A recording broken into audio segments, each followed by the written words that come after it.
This is Lori, and today is Sunday, April 26th.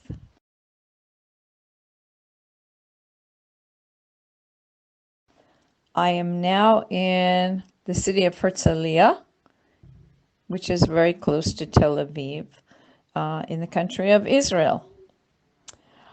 We in Israel have had 15,148 people positively identified with coronavirus.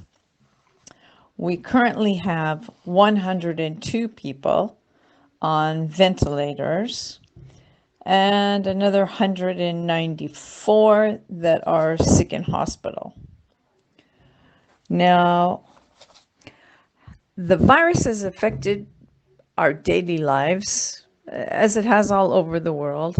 We have been in lockdown for 6 weeks. This is week 7 now starting, and we are now allowed, they have opened all the shops on the street.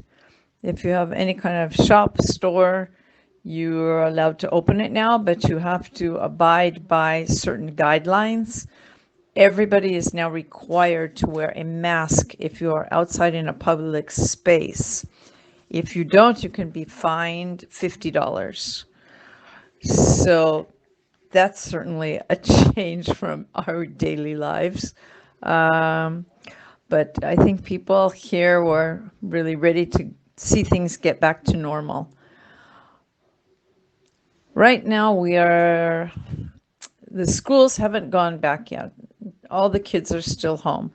But after our Independence Day, which is later this week, they're going to discuss starting to send the children back to school. And they're talking about sending the youngest first, like children that are in daycare, babies, from the age of 6 months to say 4 years, 5 years old. They're going to be allowed to go back to school soon.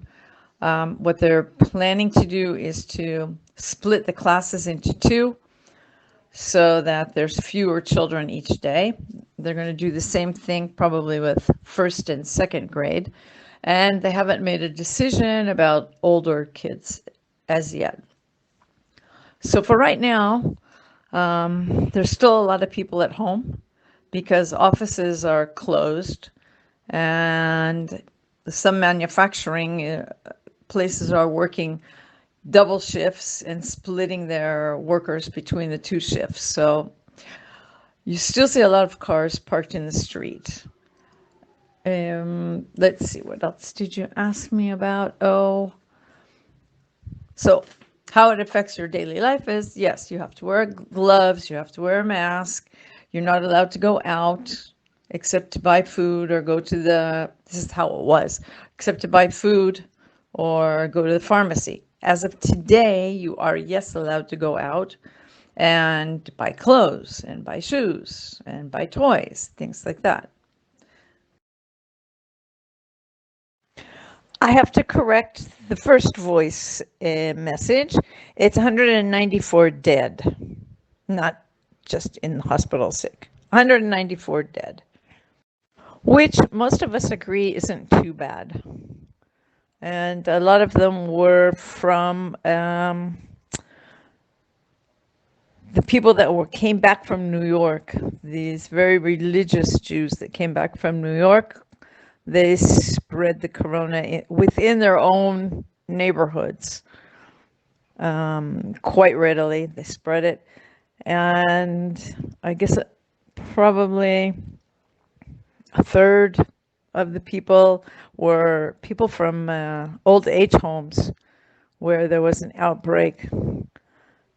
So that would account for the majority of the people that have passed away.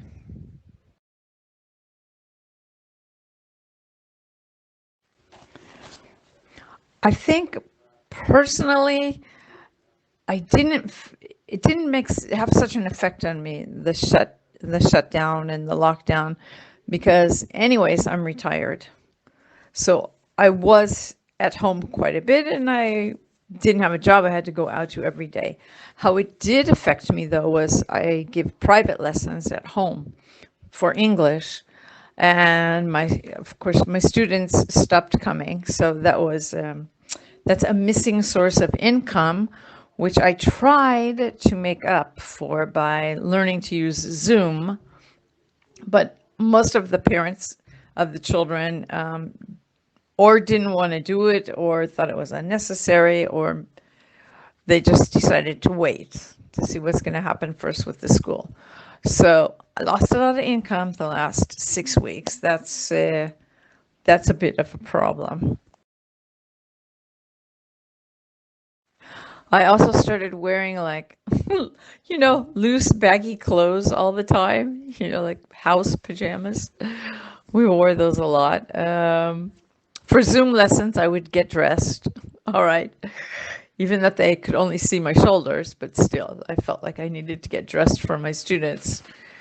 We have been working out in the kitchen, trying lots of new recipes, learning to make granola bars and homemade pizza. I'm not alone in the house. My husband is home, and my son is home, and my dog. My dog is really old, and she takes up a lot of my time. She has to go outside like 7, 8 times a day. So that was my excuse for going out and getting a bit of fresh air. Of course, we haven't been able to see friends or family. My daughter was here one day with her boyfriend just to pick up a suitcase of clothes that I packed for her because she's staying with him, and she just stood by the elevator and I stood in the entrance of the house, of the apartment, and this was quite strange. And then she was ready to go, so I closed the door and she took the suitcase.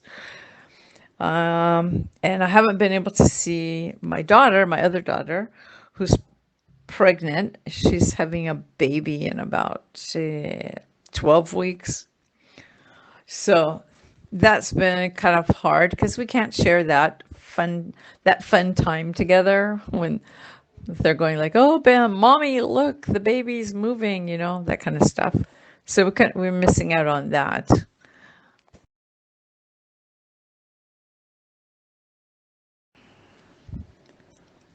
Let's see, some new things that I did appreciate during all of this coronavirus thing was I did appreciate the quiet.